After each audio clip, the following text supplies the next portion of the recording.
Fellow Toastmasters and guests, how many times have you thought about a particular speech? 10 times? 20 times? 30 times maybe? There was one particular speech that I thought about more than 1 year. 1 year I thought about this speech.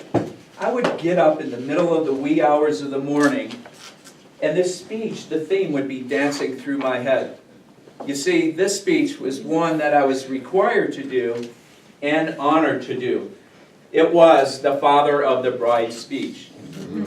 I would give my daughter away, Ashley, in front of 100 invited guests on June 30th, 2012. And by the way, it is the very reason why I joined Toastmasters. So it was 1 week before the wedding. It was June 23rd. And 16 out of, oh, by the way, it also happened to be the day of the Waldo Canyon fire. And as 16 out-of-town guests were driving from out of town 2 days, the fires roared on in Colorado Springs. On June 26th, the Tuesday of that week, my wife and I, Kim, who reside in Woodland Park, we were mandated to evacuate Woodland Park. So we took our 2 cars, packed them to the brim with all of our family possessions. Our 2 dogs, Mastiff Buddy, 120 pounds, Dookie, Border Collie, all of our family possessions, my wife's family pearls, our family photos, my daughter Ashley's dress, and our belongings, enough clothes to last us through the week and the pending wedding. So, when our guests arrived on that Tuesday, all the hotel rooms were filled. 16 of us went from 4 hotel rooms, 4 different rooms, 4 different nights, including with my 88-year-old mother who motors in a wheelchair. Kind of fun. We busied ourselves with all the activities that week, picking up the tuxedos, going to the rehearsal dinner, and also busying ourselves with all those activities. And finally, I decided I was going to put my speech on paper. And I got this brainy idea that I was going to put a slideshow to it. It was the day of the wedding, June 30th, and the fire subsided, and it was a gorgeous day. I got to the reception hall early enough to have my computer all set up, and we all tallied off to the wedding. It was a beautiful reception, tearjerker for me, of course.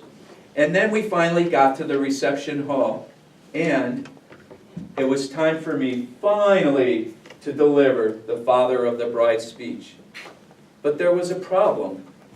My USB port didn't work on my darn computer. And as I advertised in my opening, I was unable to do that slideshow. But I went on with the father of the bride speech, 10 minutes long. It was a wonderful reception. It was a beautiful wedding. It was a memorable day.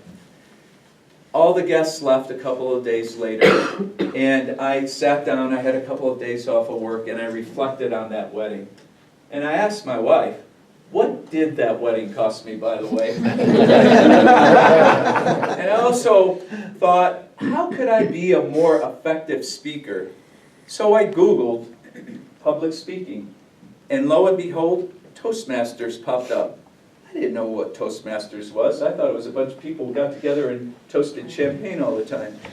And so I found Pikes Peak Toastmaster Group. I came to a couple of meetings, did my introductory speech, and I discovered that I really could be a better speaker.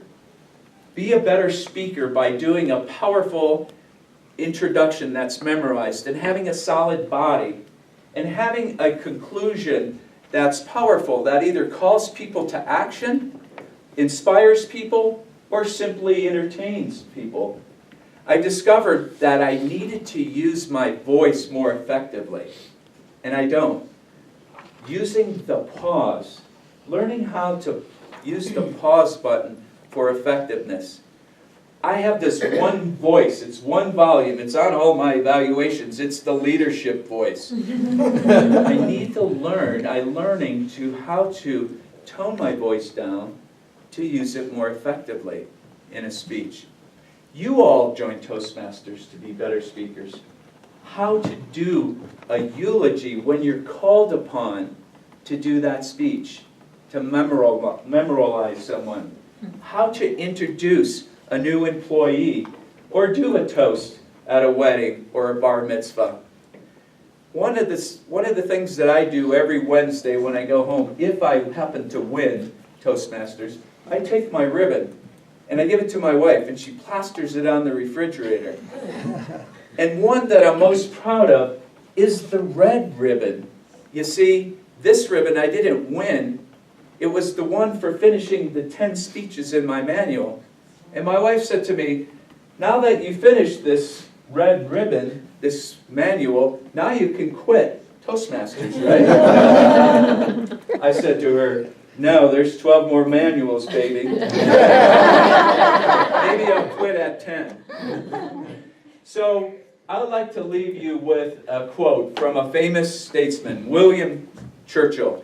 And here's what he said about public speaking.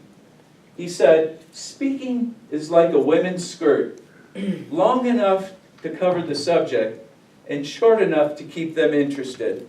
William Churchill.